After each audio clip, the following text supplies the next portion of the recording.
Il a exercé le ministère auprès des jeunes au Canada pendant plusieurs années. Ensuite, il est devenu prédicateur dans une église et il a tout quitté. Commence alors une traversée du désert pendant 10 ans, qu'il raconte aujourd'hui avec beaucoup d'authenticité. Fini les projecteurs, fini la foule, va commencer un chemin de rédemption, une quête vers le Père, qu'il a beaucoup servi mais très peu connu. Il est un passionné de Dieu, il aime Dieu de manière incroyable, mais il a servi pour de mauvaises raisons. Il est devenu accro à la performance et à la gloire. Un piège, une tentation qui nous guette tous. Et il est là avec moi pour nous en parler dans son livre, mais aussi sur le plateau de Chat avec Nat. Avec moi, Jonathan Valbon.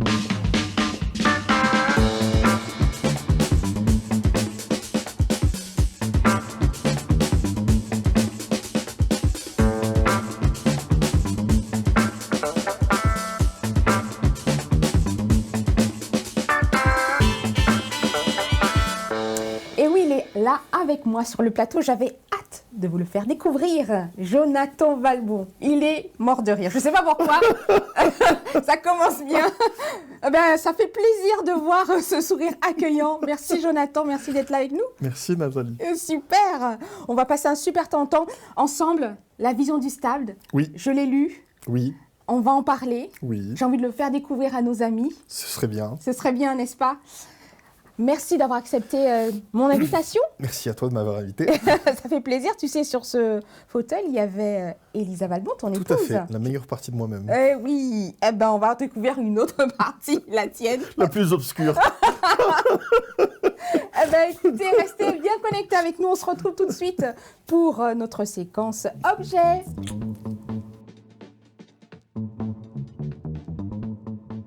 Oui, je disais objet évidemment, mais c'est le portrait. Jonathan, j'ai une boîte juste à tes côtés. J'aimerais que tu la prennes, cette boîte. Seigneur Dieu, Seigneur Dieu. J'ai placé quelque chose. C'est la première fois que je fais ça. Ah bon? Ouais, c'est vrai. Oh là, tu me fais peur. Je te laisse ouvrir. Tu le prends, cet objet. Ok. Qu'est-ce que tu vois? Hop là, je montre la caméra? Non, juste pour toi. T'inquiète, Ok. la caméra va te suivre, il n'y a pas de souci. Ok. Qu'est-ce que tu vois? Je me vois moi dans un miroir et avec l'inscription en anglais « Follow your dreams ». Donc c'est « Suis tes rêves ». Si je comprends Exactement. Mais qui vois-tu dans ce miroir? Tu te vois toi, mais... Oui. Enfin, oui, je me vois moi. Quel est l'homme que tu vois là, aujourd'hui? Quel homme que je vois aujourd'hui? Là, à Ouh là travers là. de ce miroir. À travers de ce miroir. Tu peux développer la question? Qui est Jonathan là? Celui que tu regardes actuellement. Ah, intéressant. C'est un homme beaucoup plus épanoui que par le passé. Et c'est un homme qui a découvert Dieu le Père. Ouais, c'est surtout ça. J'ai pas toujours été ce que je vois aujourd'hui. Bon, j'ai pris quelques kilos en augmentant. À l'époque, j'étais grand, beau et séduisant, mais le cœur en est sorti transformé. Ouais. D'accord. Merci beaucoup, Jonathan. On va continuer ensemble.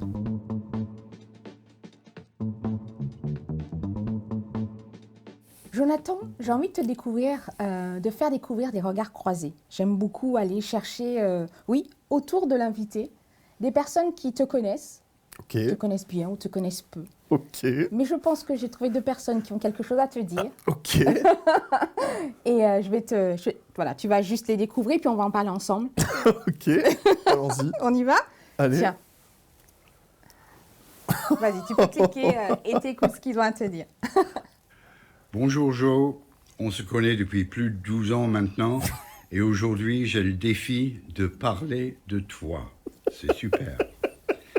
Maintenant je dirais que d'abord tu es un homme avec un potentiel d'énergie et de passion qui sont remarquables et hors du commun. Et c'est très attachant. Mais ensuite, ce qui est encore plus important, c'est que cette passion est d'abord et surtout orientée vers le Seigneur.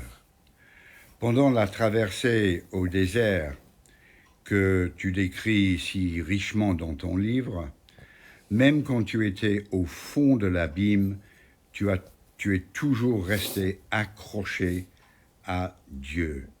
Et tu as toujours pu te jeter dans les bras de ton Père céleste. Et là, tu as trouvé de plus en plus de confiance en lui. C'est pourquoi tu as pu sortir de ton désert. Et maintenant, aujourd'hui, tu es positionné comme jamais avant pour avancer avec lui. Et j'ai hâte et grande envie de voir comment Dieu te conduit. Alors, Joe, bon courage pour tes projets d'avenir, entouré de ton épouse merveilleuse, Elisa, et de tes enfants. Bon courage. Bonjour Nathalie, salut Joe. Alors, Wow. qu'est-ce qui me marque chez Joe Joe, c'est d'abord une personnalité. Je crois que ce qui m'a marqué depuis la première fois que je l'ai rencontré, c'est son authenticité. Joe est authentique, par définition. S'il va pas bien, vous allez le savoir. S'il va bien, vous le saurez aussi. C'est quelqu'un qui ne ment pas, qui ne triche pas. Et je crois qu'il est quelqu'un avec une profonde recherche sur lui-même, toujours. Et son livre en est la preuve. C'est quelqu'un qui ne s'est jamais contenté de ce qu'il vivait, mais a toujours été en recherche de plus de vérité au moment où il vivait quelque chose. C'est quelqu'un d'extrêmement généreux aussi. Il a une nature débordante, et je pense que tous ceux qui le connaissent le savent. Il est bien aussi, lui. Cette hein. alliance d'honnêteté, de générosité, Oh, ça, ce sont des et de choses qui qui il parle. m'inspirent chez lui. Et puis, il est riche en amitié. Une fois que l'on est ami avec Joe, il vous oublie jamais. C'est quelqu'un qui aime. C'est un cœur énorme. Et oui, Joe, c'est un homme plus grand que la vie.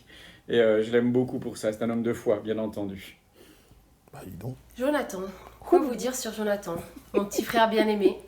Eh bien, quand on était petit, c'était un peu chien et chat. Et puis, l'adolescence, J'avais part toujours au raison. Canada, Je l'ai jamais reconnu. plutôt quand il était jeune homme. Il revient, ma sœur, j'ai changé. Non, mon frère, t'as pas changé. Et puis, quand Dieu est venu vraiment dans sa vie, bah là, oui, j'ai vu un frère transformé. Un frère comme une fleur qui s'ouvre et qui s'épanouit. Et qui a encore beaucoup d'horizons pour s'épanouir. Que vous dire de Jonathan? Pourquoi il est inspirant pour moi? Un jour, il m'appelle et il T'es me dit, incroyable, toi, quand même. Brie, il faut que je te partage quelque chose. Ma sœur, j'ai découvert la grâce. Ouais, je dis, bah oui, la grâce, je sais ce que c'est. Mais en fait, j'ai compris que non, je savais pas ce qu'était la grâce. Oh là là. Et au fil de nos discussions avec Jonathan, de nos échanges, nos cœurs à cœur, j'ai pu découvrir davantage le cœur de Dieu, la grâce, l'amour de Dieu. Et je sais que Jonathan m'a beaucoup apporté dans mon épanouissement spirituel, dans les partages que nous avons, dans ses découvertes aussi. Et pourquoi est-ce qu'il est inspirant pour les jeunes aujourd'hui, pour les gens? C'est qu'il se met à nu, c'est-à-dire qu'il va partager ses défauts, il va partager ses chutes, il va partager qui il est, parce qu'il sait qu'il est en Christ et il n'a plus besoin de prouver aux gens qui il est. Et ça, c'est beau. Il y a encore du chemin, mais plein de beaux chemins à faire. Et je m'en réjouis parce que du coup, ces partages, ces rencontres, il me les partage et ça m'atteint aussi. Et donc voilà ce que je peux vous partager sur mon frère. Jonathan, je t'aime. Wow. Elle est célibataire, cette jeune fille, je précise à tous nos auditeurs. Elle a un cœur pour Dieu extraordinaire. Alors, Jonathan, Waouh. Bah écoute, les larmes me coulent. C'est touchant, c'est émouvant. tu reçois en fait tout ce qu'on est en train de te dire. On Oui. voit un Ouais, Jonathan ouais. qui connaît le cœur du Père, Ouais, qui aime Dieu passionnément. c'est ça. C'est l'homme épanoui que tu as vu dans ce miroir qui est Je là. comprends mieux. Oui, Oui, tu comprends mieux. c'est ça. Ah, Pétard, tu m'as bien pris. Oui. Ah, je m'attendais pas à... Ouais, Ouais. c'est bien. Je sais pas quoi te dire. Non, mais il n'y a pas de souci, mais tu reçois ça. C'était vraiment pour moi intéressant de découvrir en fait ce que ces personnes qui te côtoient de près Ouais. ont cette vision, cette image de toi, cet homme accroché, cet homme passionné aussi. C'est ce qu'on va en parler tout C'est à ça. l'heure. Mais voilà, c'était un bouquet que je t'offre merci. aujourd'hui, là, en Merci, je tournage. m'attendais pas à ça. Très bien, bon, on va continuer ensemble parce qu'il y a Ok. encore plein de choses encore sur Ok. lesquelles on pourra partager. À tout de suite.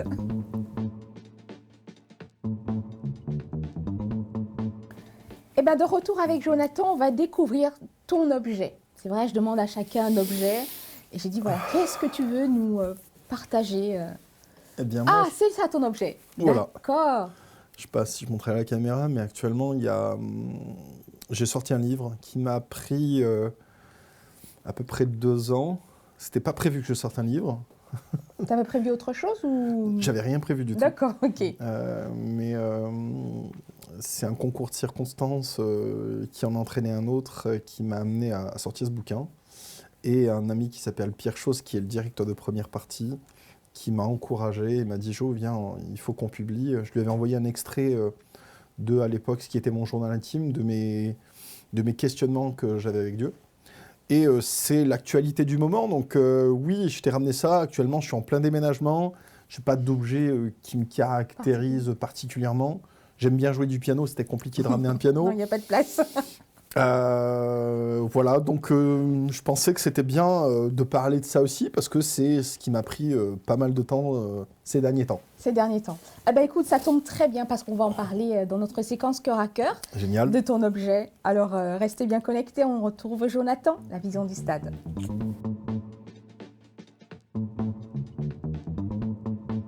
Alors, Jonathan, vraiment, j'ai pris énormément de plaisir à lire ton livre. Il y a beaucoup d'émotions. Ouais, On rigole beaucoup, d'accord. on apprend et on se retrouve à genoux au pied du Père, Ouais, à prier. Ouais. Pour moi, ça a été ça quand j'ai découvert ton livre, waouh. quand je l'ai lu. Et je me dis, la première chose, avant de découvrir que Dieu ne t'aimait pas pour tes œuvres, Ouais, mais pour la personne que tu es, ouais. à quoi ressemblait le trou noir dans lequel tu t'es laissé aspirer en fait? Bah moi, si tu veux, depuis tout petit, j'ai une soif abyssale d'être aimé de mon père. Je pense que tout petit, j'ai une carence affective qui s'est construite avec le temps. Je viens d'une église qui était quand même assez légaliste, c'est-à-dire assez dure, assez cartésienne d'une certaine façon. On séparait les hommes des femmes et tout, et on se complimentait jamais dans notre église, tu vois. On avait peur, et il y a beaucoup des personnes peut-être qui nous écoutent, qui sont évangéliques, on ne glorifiait pas la chair, tu vois. Donc quand il y avait des choses de bien qu'on se faisait, on ne se le disait pas. Et moi, j'ai grandi dans cette ambiance, dans cet univers-là, alors que mon langage d'amour à moi, c'est les paroles valorisantes. Donc t'imagines, très rapidement, ça a été compliqué. Avec mon père aussi, ça a été compliqué. La relation... mon père nous a aimés, mes frères et sœurs, etc. Mais c'était quelqu'un qui verbalisait peut-être son amour d'une façon différente que mon langage à moi, dont j'avais besoin. Donc ça a été la guerre avec papa. Mais très rapidement, en fait, je suis parti au Canada. Tout ça, ce que je te dis, c'est inconscient. Mais je suis parti au Canada pour pouvoir impressionner mon père, qui était pasteur. J'ai fait une école biblique au Canada. Et au Canada, j'ai rencontré des gars extraordinaires. Il y avait Claude Oud, que certains connaissent, Marc Lecomte, toute une équipe. Et c'est des gens, ils sont ultra généreux, ultra bienveillants. Et du coup, moi, c'est eux devenus mes pères. Et je dis mon père, je le sors de l'équation, il est indigne à mes yeux. Donc tu vois, lui, il a eu du mal. Un jour, papa, tu vois, il m'appelle, je dis papa, j'en peux plus, j'ai envie de tout plaquer, parce que Dieu remuait des choses à l'intérieur de moi. J'ai envie de tout plaquer. Mon père, il m'appelle, il me dit, écoute, tu traverses un désert. Puis tu sais, il essayait de m'encourager à sa façon. Ouais. Il essayait de se mettre en mode pasteur. Et moi, je me rappelle, j'étais au téléphone, je fais, papa, je veux pas parler à un pasteur, je veux parler à mon père. Bram, je raccroche et tout. Et c'était une relation très, très chaotique. Aujourd'hui, je précise, la relation avec papa, elle est complètement différente. Parce que j'ai rencontré Dieu le Père. En fait, toutes les attentes, entre guillemets, que je faisais poser sur mon père, je lui demandais quelque chose, limite, que lui n'arrivait pas à me donner. Et je suis parti, hein, ouais, je pars un peu dans tous les sens, mais je suis parti faire une école biblique pour l'impressionner. Et ce cri du cœur, ce cri du Père, je veux un Père, tout ça, tu l'as. En fait, tu as été le chercher dans le ministère, et est-ce qu'on peut dire que tu es devenu... C'est ça. Le ministère est devenu ta drogue dure, tu es devenu accro, c'est vraiment ça. En quoi c'est devenu une drogue dure pour toi au quotidien? En fait, c'est simple, moi, j'ai grandi avec une blessure très profonde, enfant. Et quand ça a grandi, voire ça s'est empiré même avec les années, quand je me suis construit dans l'œuvre de Dieu et dans le ministère, je suis revenu un peu du Canada comme un condor dans l'azur des cieux, quoi, tu vois. Dans l'Argus des ministères, ma cote est élevée. Enfin, du moins, c'est la perception que j'avais de moi-même. Donc, j'arrive en France, je dis waouh, je vais cartonner, je suis invité à prêcher. Et l'image que j'ai de moi-même, c'est un gars, t'es là, t'es un bon, t'es un gagnant, t'es un winner. Il y a les winners et les losers. Moi, je suis un winner. Tu vois, c'est ça. Et en fait, les gens applaudissent. Je me rappelle la première fois que j'ai prêché. Il y avait 400 personnes, c'était à l'église Nouvelle Vie, c'était une réunion de prière, puis les gens m'ont applaudi. Et les Québécois sont hallucinants, parce qu'à la différence des Français, les Québécois, ils viennent vers toi et ils te disent vraiment « Ah, c'était écœurant ce que tu as prêché, tout ce que tu as dit. » En fait, ils n'ont pas de problème à verbaliser, à dire que c'était bon. Tu sais, c'est côté un peu américain. Du coup, moi, venant français d'une église où on verbalise rien, où on dit rien, je reçois tout ça en plein. Je dis, waouh, c'est génial, quoi. Dans mon petit cœur, j'allais dire d'orphelin à la poursuite de la reconnaissance, c'est trop bon. Et du coup, j'ai aimé ça. Ils applaudissent. Je dis, écoute, eux, ils aiment ça, moi, j'aime ça. Je dis, Seigneur, c'est un business qui marche. En fait, c'était on peut dire ta perfusion. En fait, c'est avec ça que tu marchais, avec ça au quotidien. Et c'est devenu, comme tu le dis, et tu as raison, c'est devenu une drogue. Je suis devenu accro à la gloire des hommes, accro à la reconnaissance. J'avais besoin de prêcher pour me sentir exister. Et là, je te le dis vite, mais ça a duré des années. Si je ne prêchais pas, je ne me sentais pas bien. Et en fait, tout mon indice de valorisation personnelle, elle était au travers du ministère, au travers de ce que je faisais. Donc, je suis invité partout à prêcher. Tu as le personnage public et tu as le personnage privé. Voilà. Et le personnage public, ça va bien. Le personnage privé, avec ma femme, on se prend la tête, c'est compliqué, parce que j'ai des carences profondes intérieures que, curieusement, le ministère ne répond pas. C'est horrible ce que je vais te dire, mais c'est vrai. Je vais chercher dans le ministère quelque part ce que je ne vais pas chercher en Dieu.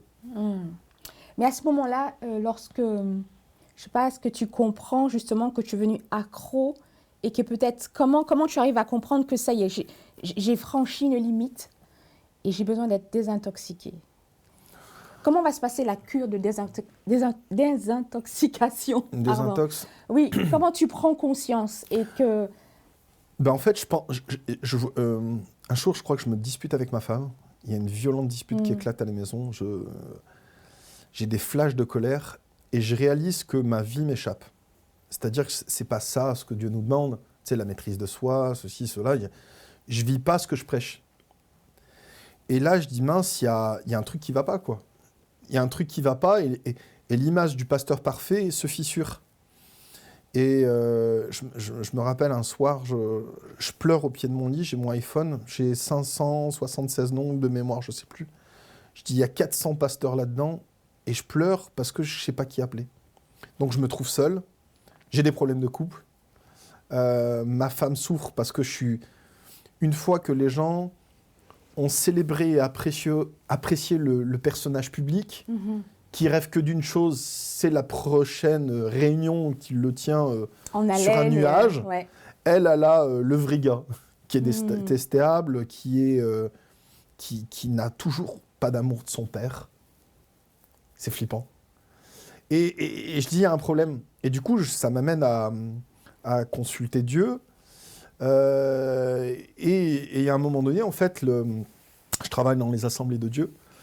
Et à l'époque, en fait, tu as un processus administratif qui m'amène à devoir valider ce qu'on appelle les formulaires, à rentrer dans le mouvement. Et là, je ressens que c'est pas la voie que je dois suivre. Donc tout s'arrête. Tu décides de tout arrêter. Je décide de tout arrêter. Mais je décide de tout arrêter. Et là, c'est horrible pour moi parce que je me suis formé pour ça. Et c'est comme si... si je vais dans cette voie-là, je vais me casser la figure. C'en est une certitude pour moi. Et comme si c'était trop lourd à prendre comme décision, Dieu m'envoie plein de paroles, des signes extérieurs, des gens qui ne connaissent pas ma vie, qui me disent, voilà, tu es en train de prendre telle décision, etc. Dieu t'accompagne dans ce que tu es en train de faire.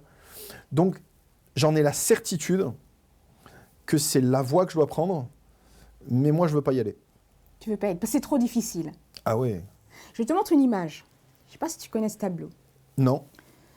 Le titre de ce tableau est Le déserteur. Ok. Alors pour moi, la question, en quoi c'était difficile? Oh là là, tu fais mal, toi. Est-ce que c'est une désertion, le fait de quitter l'armée de Dieu? Les gens, certains te comprennent, d'autres ne comprennent pas. Exactement. Comment on le vit, ça? Est-ce qu'on peut déserter l'armée de Dieu, Jonathan? Ah, c'est super intéressant comme question. Dis donc, c'est bien. T'as étudié, t'as travaillé ton truc. En fait, la question à se poser, c'est pour quelle armée tu sers? Est-ce que tu sers l'armée des hommes? Ou est-ce que tu sers vraiment Dieu? Pour qui est-ce que tu bosses? Pour qui est-ce que tu fais les choses? Moi, à ce moment-là, tous mes potes dans le ministère me disent de ne pas lâcher. Et vraiment, ils ne comprennent pas. Jo, tu vas perdre ton appel. J'ai un ami qui me dit, Jo, mais tu vas planter ton ministère, tu vas tomber en échec, etc. Et moi, je trouve qu'ils ont raison. Mais oui, c'est vrai, c'est vrai. Mais je ne comprends pas. Et Dieu, il me dit, lâche tout. Et j'enrage envers Dieu. Je dis, t'es pas juste de me faire ça. Je sais pas si t'es au courant, mais le monde va mal. J'essaye de le sauver. Non, mais tu vois. Et Dieu me dit, bah, c'est ça tout le problème. C'est que c'est toi qui essayes de le sauver. Si toi, tu sauves les gens, qu'est-ce que moi je fais? À quoi il sert, en fait? Et c'est ça. Et en fait, tu sais quoi? J'ai compris à ce moment-là, c'est que Dieu est plus intéressé par ce qu'il fait en nous que par ce qu'il fait au travers de nous. Et qu'est-ce que Dieu fait en toi? Qu'est-ce qu'il a commencé à faire en toi au moment où tu réalises ça? Au moment où je réalise ça, premièrement, je réalise que Dieu ne veut pas une relation utilitaire avec moi. C'est-à-dire simplement, je t'utilise et je te jette une fois que j'ai fini. Et nous, presque, on a cette volonté, oh, Seigneur, utilise-toi de moi, tu sais, parce qu'on va être sur une estrade et on va briller. Mais en fait, ça, c'est ce que Dieu fait au travers de nous. Mais ce n'est pas une fin en soi, ce n'est pas son objectif ultime. L'objectif de Dieu ultime, c'est d'être avec moi, c'est passer du temps avec moi, c'est relationnel. Tu sais, je parlais ça avec mon ami hier soir, Yvan Carluère, c'est tout frais, hein, on avait une discussion et tu te rappelles cette image,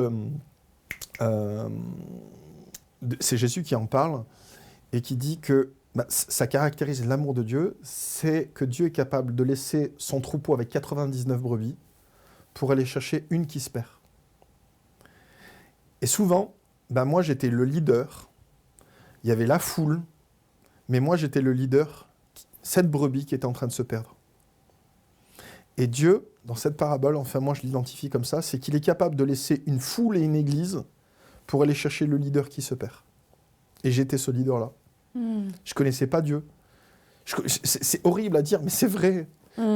C'est-à-dire que je parlais de Jésus, je disais Jésus est le chemin, la vérité, la vie. J'étais un peu comme un panneau indicateur. J'invitais les gens à aller le suivre. Je pouvais même parler que Dieu est le Père, mais sauf que moi-même, intellectuellement, je saisissais ces choses intellectuelles, mais ces vérités n'étaient pas ouvertes ou descendues dans mon cœur. Et ouais, c'est ça, c'était pas vécu, c'était pas incarné.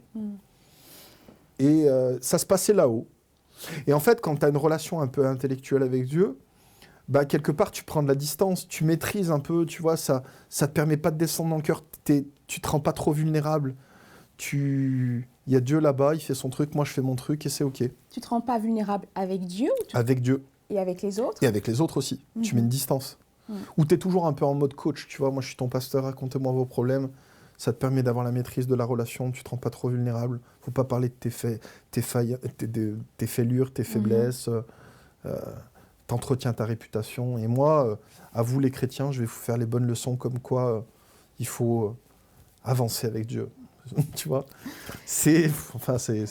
C'est très intéressant ce que tu dis, c'est très pertinent parce que dans ton livre, on découvre en fait ce retour vers le Père.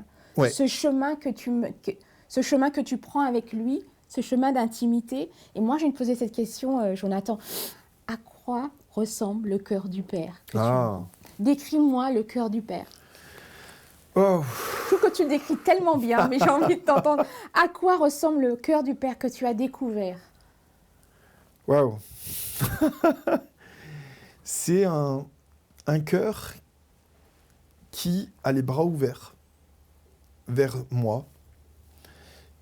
En fait, c'est ses yeux. Tout se passe dans ses yeux. Je parle dans le livre, il y a une rencontre où je suis dans un jardin et je vois Dieu, le Père, qui m'attend. Déjà, il est grand, il est beau, il est impressionnant. Et en fait, Dieu se présente à moi à ce moment-là sous les traits du Père rêvé.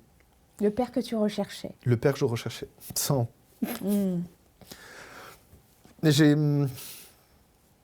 Enfin, faut le vivre pour le comprendre, mais c'est extra, quoi. Il est là, il m'aime, il est fier de moi.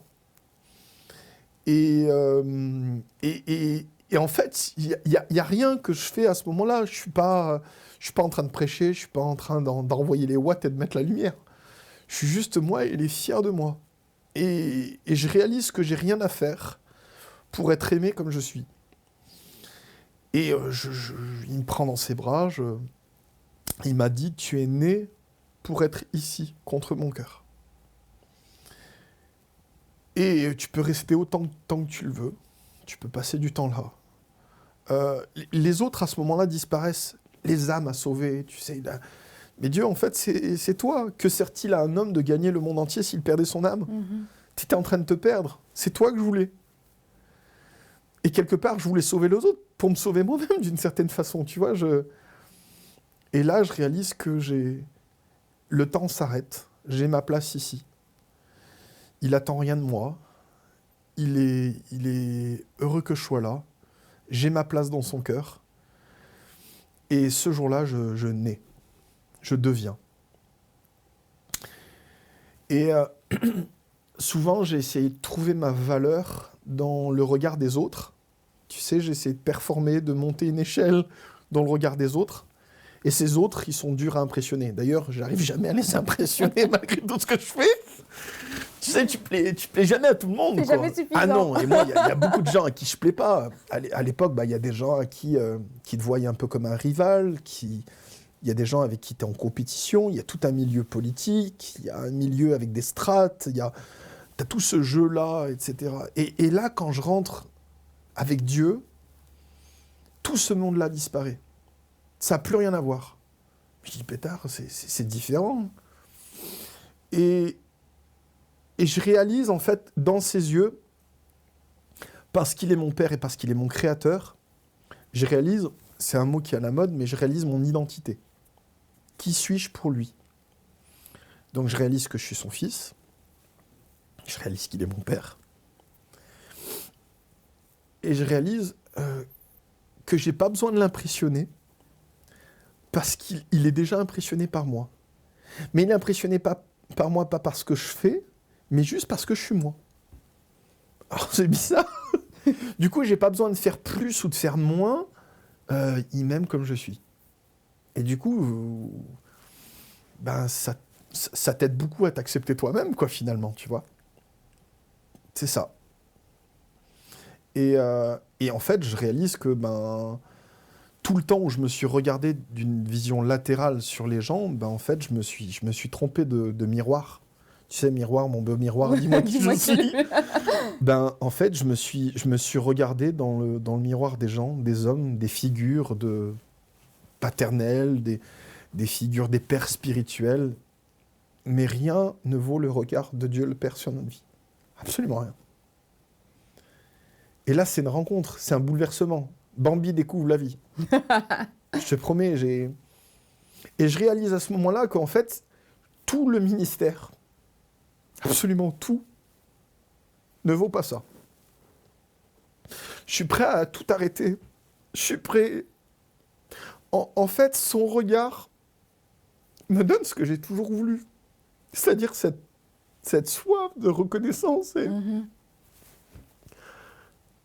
En fait, t'as envie de mourir là, t'as envie de t'arrêter là. À quoi ça sert d'aller... T'es bien là. Une présence qui te comble et qui te suffit. Complètement. Excuse-moi, je suis un peu... Non, je ne suis pas du tout embarrassée par tes larmes. Mais forcément, après, si tu vas faire quelque chose pour Dieu le Père, t'as juste... Si tu sors de ses bras, c'est pour partager cet amour-là. C'est tout ce que tu as envie de faire. Mais la motivation et la source avec laquelle tu vas faire les choses est complètement différente. C'est juste, tu vas partager l'amour de Dieu le Père. C'est tout ce qui t'importe. Tu as envie de faire ça. Et venez les copains, venez découvrir ses bras, son étreinte. Eh bien, merci, Jonathan, de nous avoir amenés là en quelques instants dans les bras du Père et dans son cœur. Oui. On se retrouve dans quelques instants.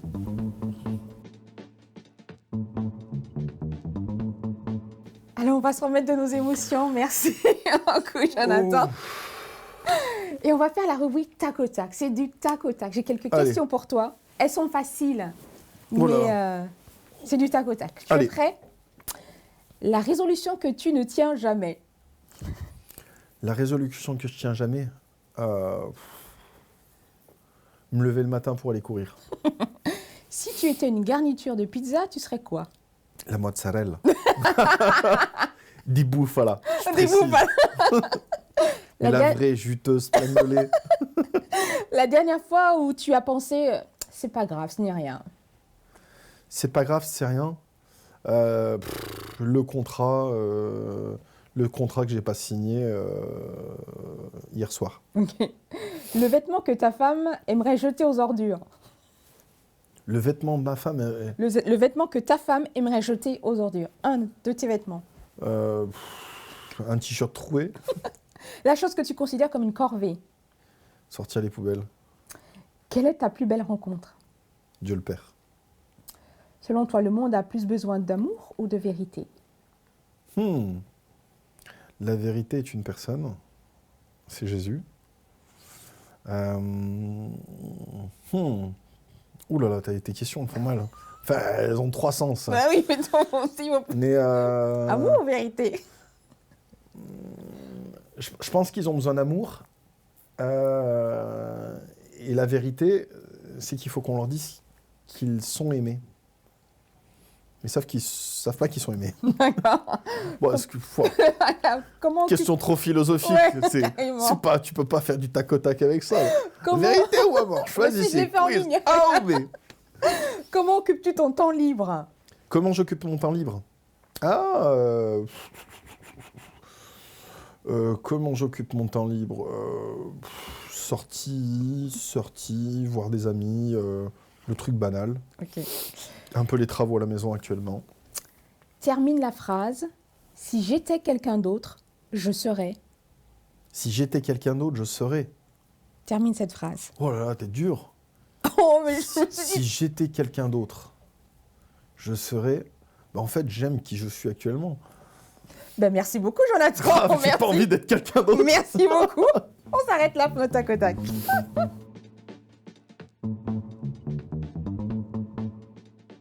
Voilà, notre voyage se termine avec toi. Merci Jonathan, merci pour ce partage. Merci à toi, merci pour l'invitation. Merci. Découvrez ce livre. Oui. Et moi, je me disais, quand on lit ce livre, je pense que on peut être tenté de dire, bah tiens, ce livre me rappelle quelqu'un ou qui que ce soit. Et je crois que c'est passé à côté.